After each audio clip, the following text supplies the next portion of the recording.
The flyer said missing in bold red letters across the top. Below it, a smiling photo of my son Caleb, 5 years old, blue eyes, gummy grin, red hoodie with chocolate stains around the collar. I'd printed 50 of them, taped them across town. Grocery store windows, telephone poles, school gates. I let my hands tremble when I posted the first one. I made sure someone was watching. After all, grief is expected to look a certain way, and I'd learned how to wear it like a veil. Still no sign? Officer Markel asked gently. I sat across from him at the kitchen table, coffee going cold in my hands. My sleeves were rolled down to hide the scratches. My eyes were red not from crying, but from the peppermint oil I rubbed under them before he arrived. I shook my head slowly. No, I've searched the woods twice now. I don't understand. He was right outside, playing. Markel nodded, scribbling something into his notepad. No history of running away? I gave a soft, practiced laugh. He's 5. Any unusual visitors lately? Maybe someone from your work? No, I keep things quiet. He glanced past me toward the back porch, toward the dark, skeletal trees just beyond the fence. Those woods go deep, he said. Too deep for a child. The search party started that afternoon. Dogs, flashlights, voices calling his name into the trees like prayers tossed into a well. I stood beside them, flashlight shaking in my hand. But I didn't call his name. Not once. I already knew he wasn't coming back. That night I went into his room. Everything was untouched, blankets still messy from that morning. Legos scattered across the rug like landmines. A single sneaker sat under the desk.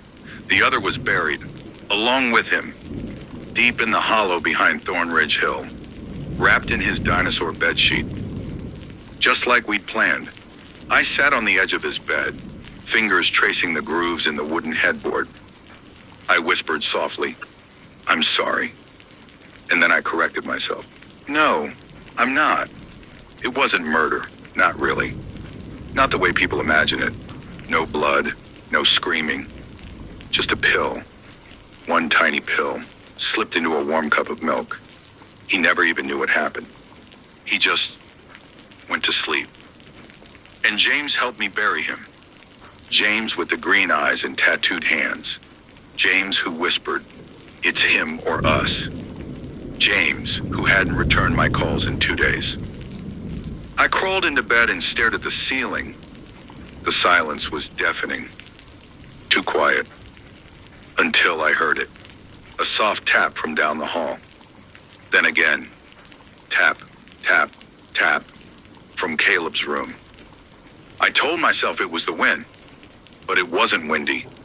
I got up slowly, barefoot across cold hardwood floors.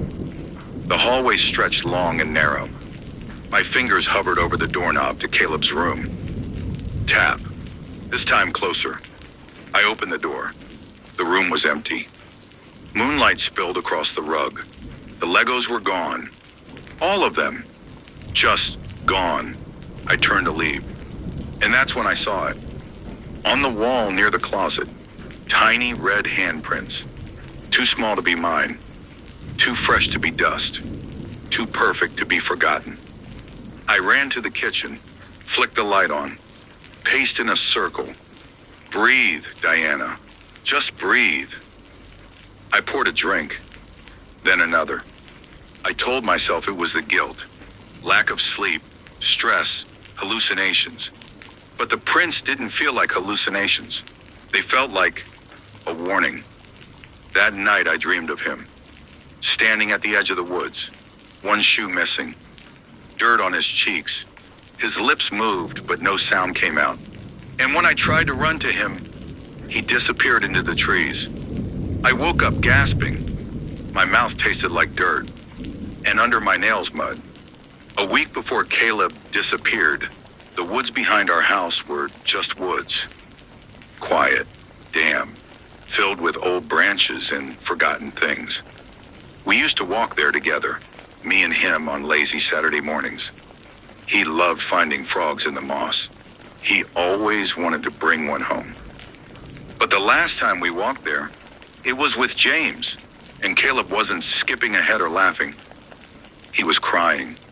"Can we go home, Mommy?" he whimpered, tugging my hand. James glanced back. "Shut him up," he hissed. "Someone'll hear." "It's fine," I lied. "Just a little farther." We stopped near the hollow, a sunken space beneath the roots of an old tree. James knelt and started digging. "He won't feel a thing," he said. I stared at him. "He's a child," I whispered.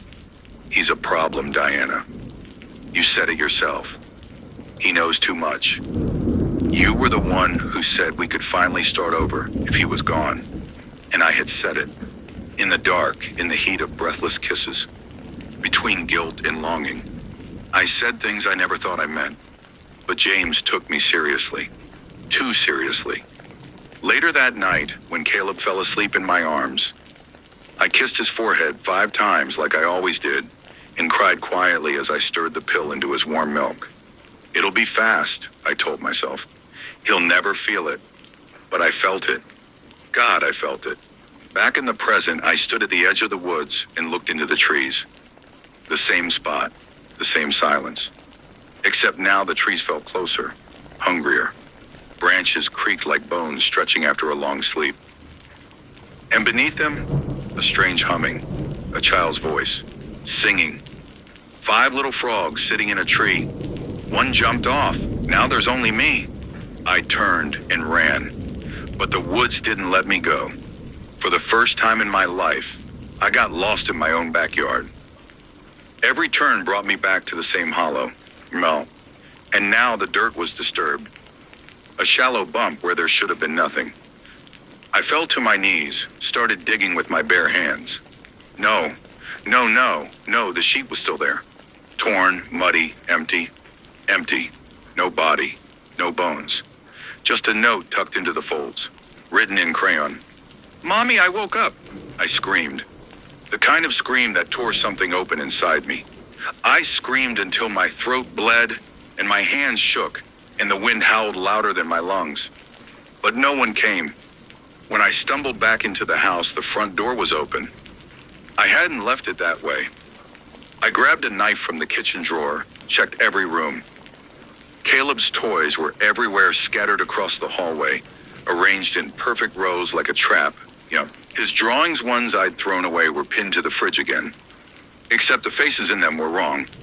Mine was scratched out. James's was circled in red. And Caleb's? Smiling, with black holes for eyes. I ran to my bedroom to call someone, anyone, but my phone was gone. In its place, sitting on the nightstand, was Caleb's missing shoe, caked in dirt, still wet, still warm. The humming started again, this time from under the bed. 5 little frogs sitting by a grave. One came back. Now I'm not so brave.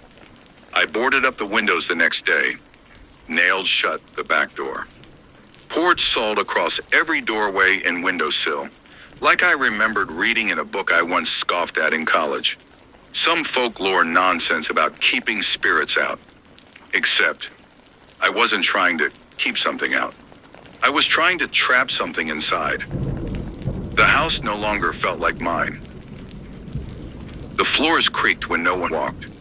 The air always smelled faintly like dirt and sour milk.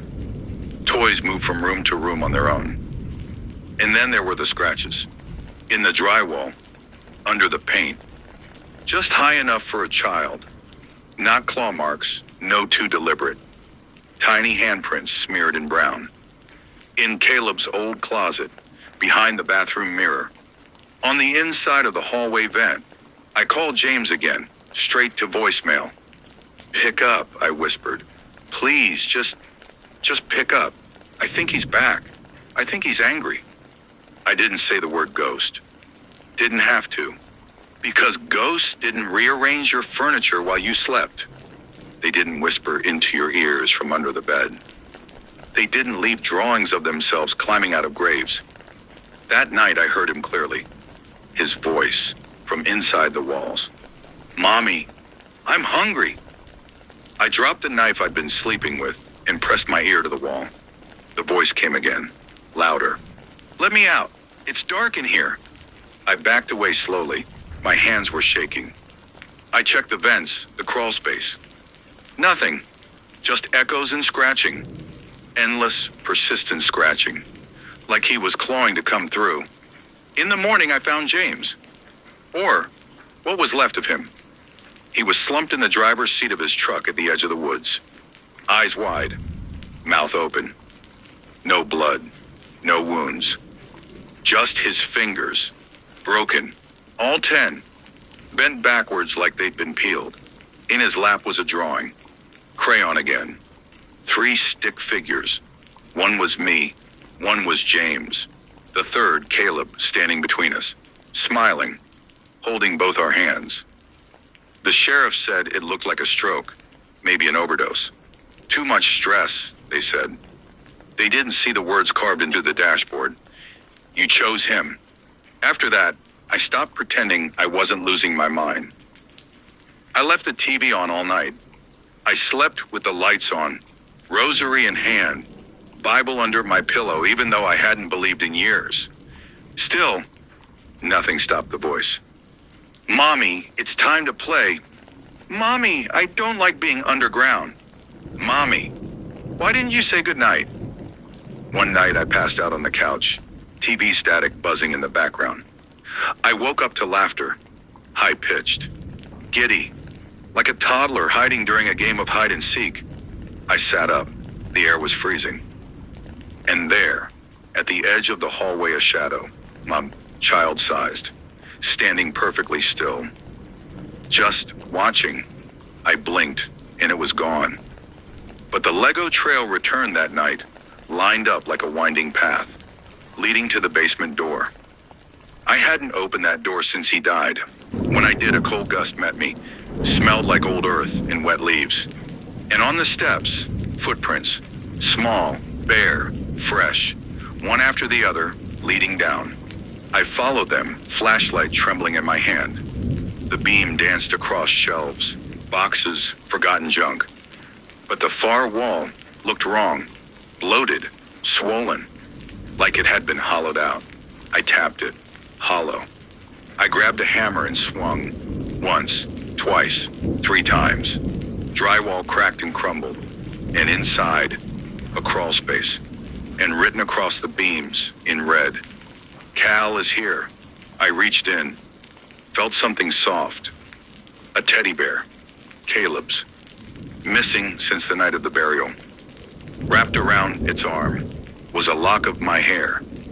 That night I dreamed of him again. This time he wasn't standing at the tree. He was in my room, sitting on my chest, his mouth sewn shut. But his eyes, they wept black water. And his hands, so cold, pressed against my throat. You gave me away, he whispered. Now I'm giving you away. I stopped leaving the house. I stopped pretending I had a job, a future, a normal life. I unplugged the phone, taped over the mirrors, and stacked Caleb's old toys in the hall like sentries, as if they could somehow protect me from him. They didn't. If anything, they helped him. They moved on their own, spoke in the middle of the night. One of them, his favorite stuffed frog, sang lullabies when I hadn't touched it in years. And always that same voice behind the walls. Let me come home, Mommy. I couldn't eat. I couldn't sleep. Every time I closed my eyes, I felt his breath on my cheek. Sometimes warm, sometimes ice cold. Sometimes I'd hear him whisper in my ear while I was brushing my teeth. You forgot to tuck me in. I tried going back to the grave. I took holy water, a priest card I never called, even a Bible with my name carved in it from the 4th grade. I stood at the sunken place beneath the tree and began to dig. Not to bury this time, to find. But the grave was empty, wider, deeper, and the dirt looked freshly turned, like something had climbed out. That night I found James's phone outside my front door. The battery was dead. When I charged it, one video autoplayed. Taken the night we buried Caleb. Shaky, blurry James must have been recording from the trees. He laughed quietly into the mic. She really did it. She actually did it. Then the camera turned toward me. I was kneeling, weeping, muttering something. But the audio warbled, distorted, until the voice changed. Not mine, a child's, from the grave, whispering, "I can still hear you." I smashed the phone. He burned the battery, buried the SIM card, but it didn't matter, because Caleb wasn't trapped in a screen. He was inside the house now. The next morning, his bed was made, tucked tight, like I used to do when he was scared of thunder. A glass of warm milk sat on the nightstand, still steaming. I hadn't made it. And next to it, on a folded piece of paper, "I'm being good. Can I come out now?" I broke down, sank to the floor and sobbed until I couldn't breathe. I whispered, "I'm sorry," over and over until the words meant nothing. But he didn't want an apology. He wanted me. At 3 a.m., the entire house went dark. A storm outside, though there hadn't been any in the forecast. Wind lashed the shutters, lights flickered, and then the smell. That same thick mix of dirt and decay, like wet leaves and old breath, like a grave. I walked down the hallway. One light bulb still worked flickering above Caleb's room. I reached for the doorknob and heard him. Clear, unmistakable. On the other side of the door. "Are you ready to play with me now?" I opened the door.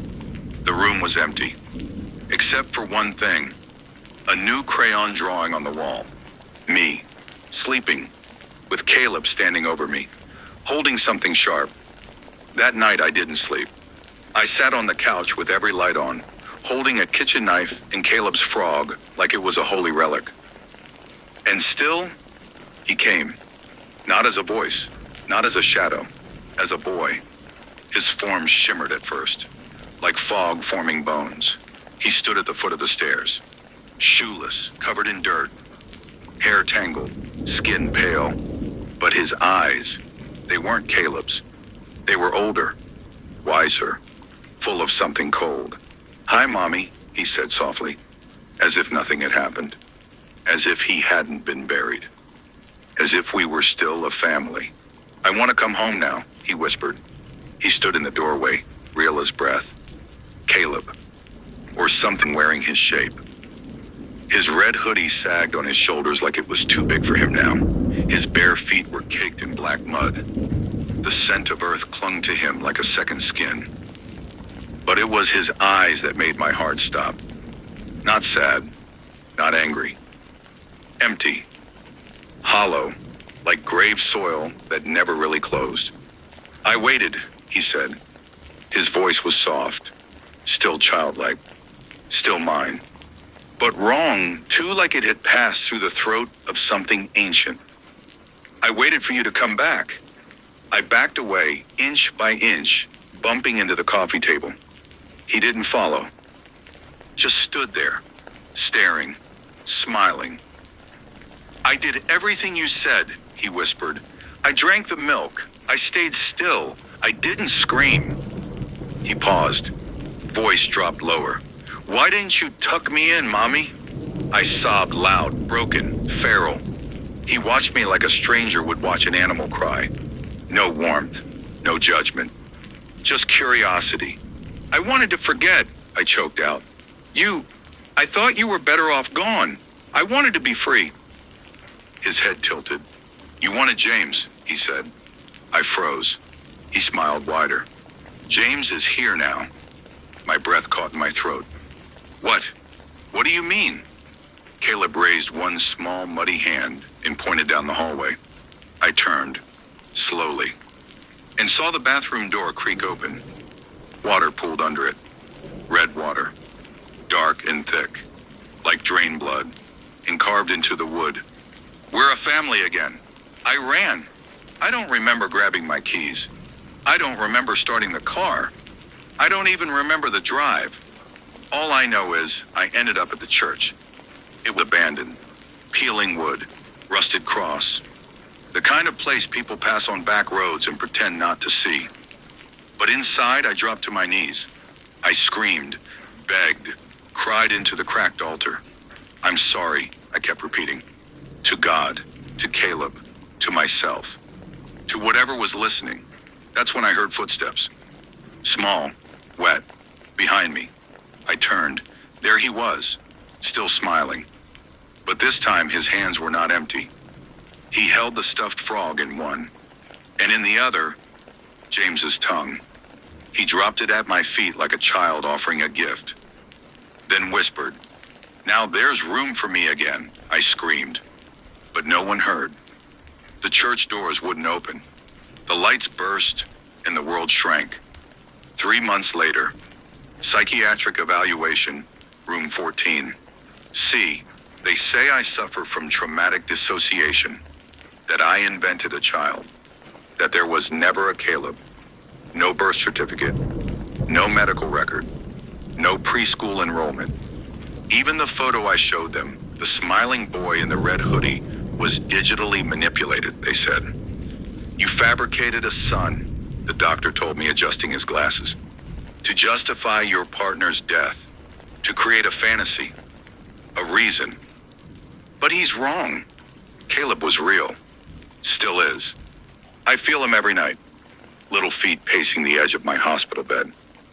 Sometimes he whispers, other times he just stares. He never blinks.